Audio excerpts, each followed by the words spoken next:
हम सब बचपन से सुनते आ रहे हैं भगवान श्री कृष्ण की सोने की नगरी द्वारका के बारे में। एक ऐसा शहर जो रातों रात समुद्र में समा गया। ज्यादातर लोग इसे सिर्फ एक कहानी मानते थे, लेकिन क्या हो अगर मैं आपसे कहूं कि ये कोई कहानी नहीं थी। आज से कुछ साल पहले भारत के समुद्र तट पर कुछ ऐसा मिला जिसने पूरी दुनिया के इतिहासकारों की नींद खराब कर दी। समुद्र की गहराइयों में एक पूरा का पूरा शहर डूबा है।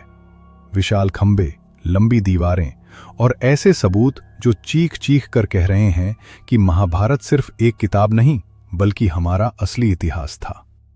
आज ब्लैक बॉक्स आपको लेकर चलेगा अरब सागर के 120 फीट नीचे, उस दुनिया में जहां आज भी द्वारकाधीश के महल के अवशेष मौजूद हैं।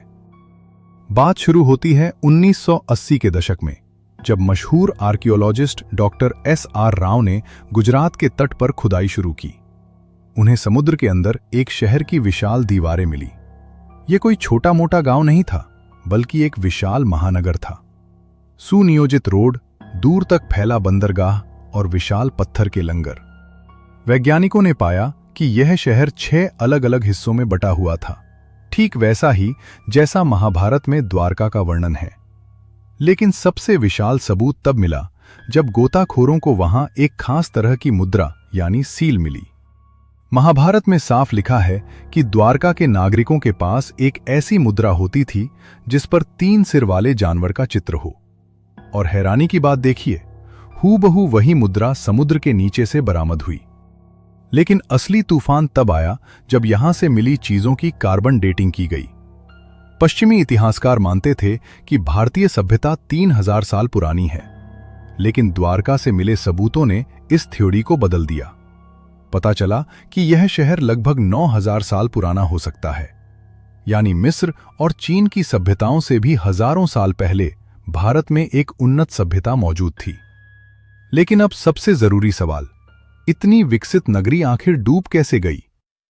महाभारत के अनुसार अर्जुन की आंखों के सामने समुद्र का जल स्तर ऊपर आया और उसने पूरी द्वारका को निगल लिया।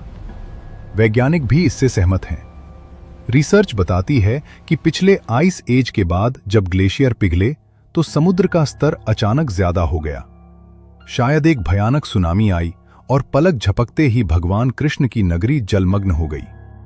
कुछ थ्योरीज यह भी कहती हैं कि द्वारका पर किसी प्राचीन उन्नत हथियार से हमला हुआ था, जिसके सबूत आज भी वहां दबे हैं। लेकिन सरकार ने वहां खुदाई क्यों रोक दी? यह आज भी एक रहस्य है। द्वारका सिर्फ पत्थरों का ढेर नहीं है, यह सबूत है कि हमारे पूर्वज कितने महान थे। समुद्र ने हजारों साल तक इस राज को छिपा कर रखा, लेकिन अब सच सामने आ चुका है। आपको क्या लगता है, क्या सरकार को वहां दोबारा खुदाई शुरू करनी चाहिए? अपनी राय कमेंट्स में जरूर लिखें और जय श्री कृष्ण लिखकर सब्सक्राइब करें ब्लैक बॉक्स।